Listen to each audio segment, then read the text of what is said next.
It's been just over 6 months with the ASUS ROG Ally, and I was completely wrong. The ROG Ally always felt like a better option for me because of the native Windows support, allowing me to play games I actually enjoy like Call of Duty. Yeah, I know it's sad that I enjoy Call of Duty, but whatever. Being able to play games online with their anti-cheat client and not having to do any odd workarounds like the Steam Deck was something that I thought was going to set the Ally up for a hostile takeover. But honestly, the Steam Deck is kind of in a realm of its own, and with the newly released OLED version, video about that one soon, is the Ally even worth it these days, even when you can find it on sale for about $200 off? Here's the thing, I think we need to talk about what makes the Ally different, because this isn't a handheld console, this is essentially a full-fledged PC. Whereas the Steam Deck, whilst it is running Linux, it was built with an operating system from the ground up for that console specifically,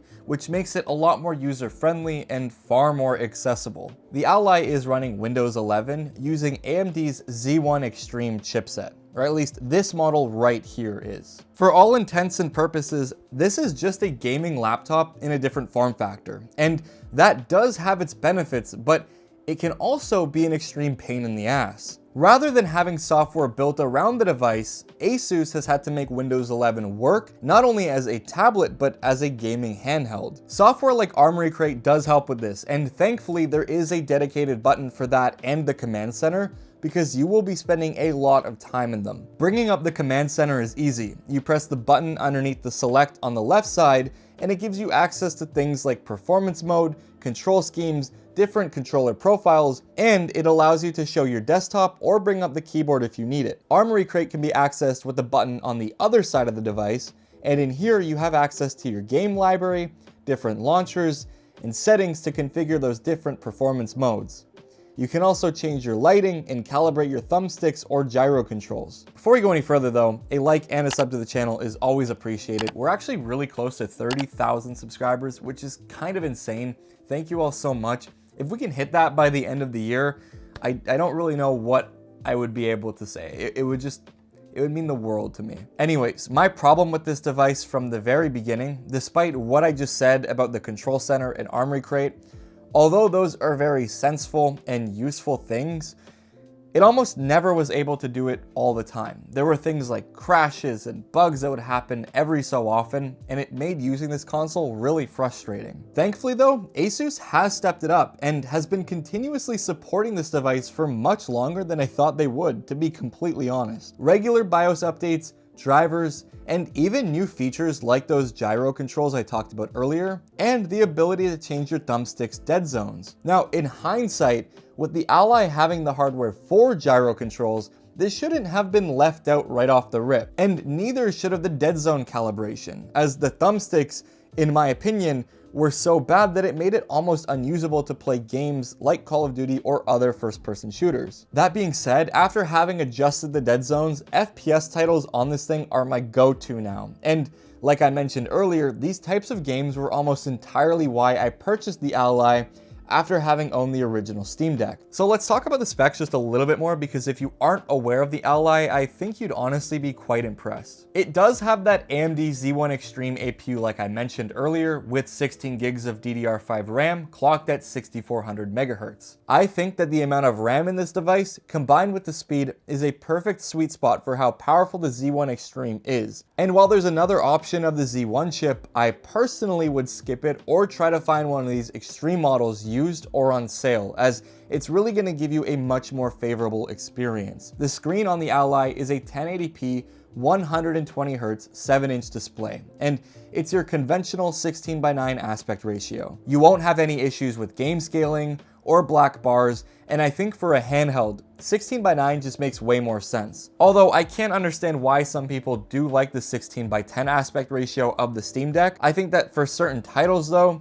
this is just better. It also comes with a 512 gig SSD, and honestly for these handhelds, I really don't think that's enough anymore. For PC games, I would never opt for anything under 2 terabytes, as ridiculous as that sounds. But it all starts to make sense when you look at titles like Modern Warfare 3 and see that it's nearly 200 gigabytes. So I would spend the extra money on either upgrading the internal SSD of the Ally or by buying pretty sizable SD cards, because you will find yourself running out quickly. I don't even have the space in this thing to be able to download Forza Motorsport and keep Modern Warfare 3 installed. So if I want to play either of them, I'm gonna have to go that SD card route. On that note though, I would actually be worried about using an SD card long term, as I actually have had one die on me. The problem is that the Ally is trying to exhaust all of this heat directly under the SD card slot, which can actually destroy some of your cards. And while ASUS has made a note of this issue months ago, nothing has been done about it. And personally, I think that the way the actual hardware has been designed, I don't think that anything can be done about it. Though despite a few quirks with the Ally,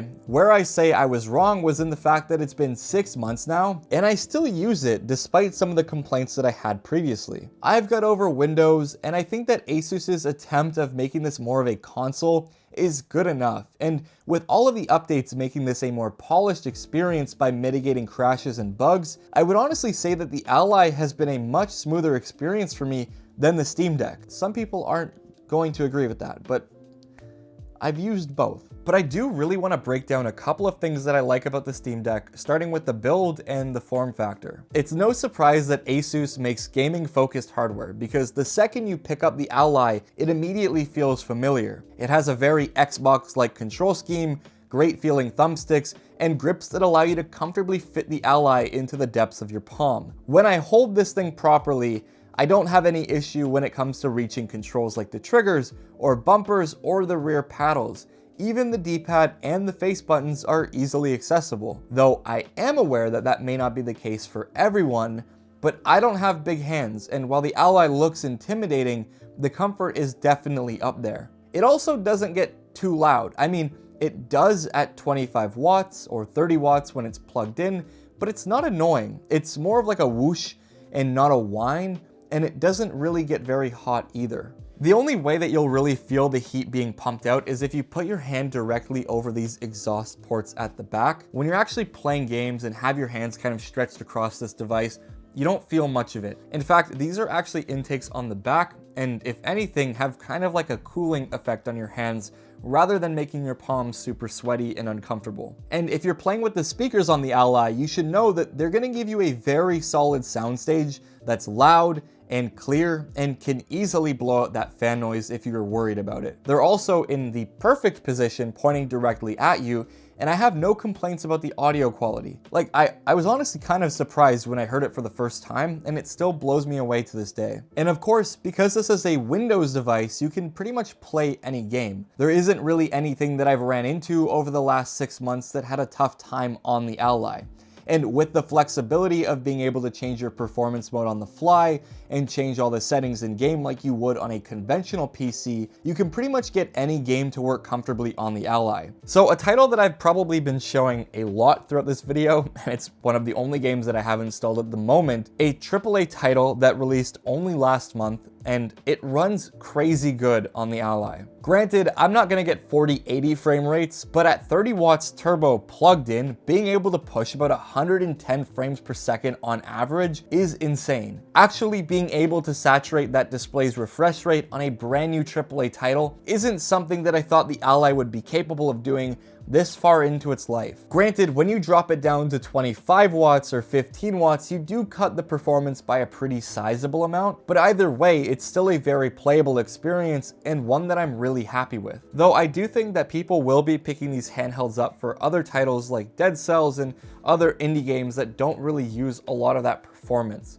And for this, I think the Ally is really good because it'll allow you to stretch that battery life out by a much larger amount. The only problem with the Ally though is that you can't drop the TDP below 7 watts, meaning that your baseline is always going to be using at least 7 watts. If you're someone who wants to play games like Stardew Valley, Dead Cells, Celeste, or just lighter titles in general, and even dabble with some emulation, I would recommend that you actually move toward the Steam Deck, to be completely honest. The Steam Deck just performs better at lower wattage, and allows you to go even lower than the 7-watt limit on the Ally. And with the Steam Deck OLED, you're gonna benefit a lot more from that battery life. Now, there is something that I wanna mention quickly just so that you're aware of it. If you're playing games using the easy anti-cheat service, like Call of Duty, for example, for the love of God, do not change your TDP in-game.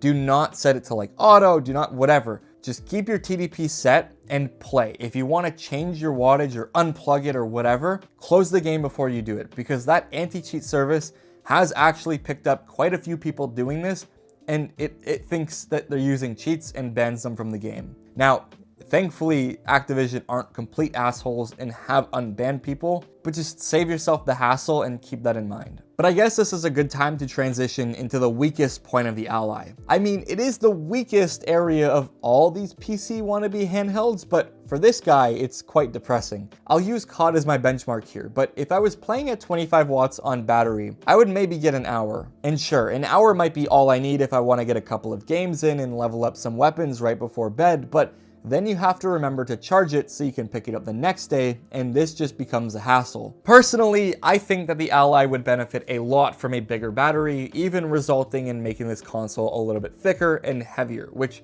does suck because one of the biggest things about this console for me is how light it is. But I don't think it's enough with how powerful the Z1 is. At least if you're someone who does plan on playing a lot of those AAA titles. To get around this, I have been using one of these Sharky Storm 2 chargers, and this does support the full 65-watt output that the Ally does need. So I'm able to kind of like extend the battery life by quite a bit with this thing. But again, this is another thing that you have to worry about charging and carrying with you, and it makes this like portable solution not so portable anymore. I think that as a first generation handheld though from ASUS, that this is more than acceptable, but it's something that I would definitely want to see them improve on if they made a second Ally. Maybe like the ROG Nemesis or something. Okay, don't steal that from me, ASUS. I want like a commission because that's a really cool name.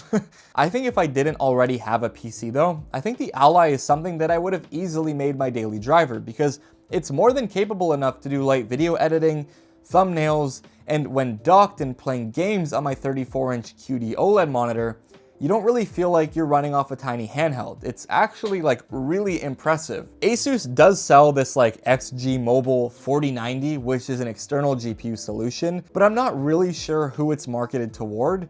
Although it does give you a lot more power, allowing you to push some pretty good frame rates on a 4K display, the price is just pretty outlandish. Personally, for the price of these two combined, I would rather build a PC with the full power of desktop components, but then again, you don't really get that portability. If you're someone who wants the best of both worlds though, and does like the ability to dock it onto a desk, I would honestly just recommend, if you have the budget, to go for a laptop over something like the Ally and that XG Mobile, because that solution doesn't really make sense to me. And not only that, like with the XG Mobile, you're not gonna be able to really take advantage of it when you're on the go. You're gonna wanna plug it into an external monitor, maybe have a mouse and keyboard or a controller plugged in.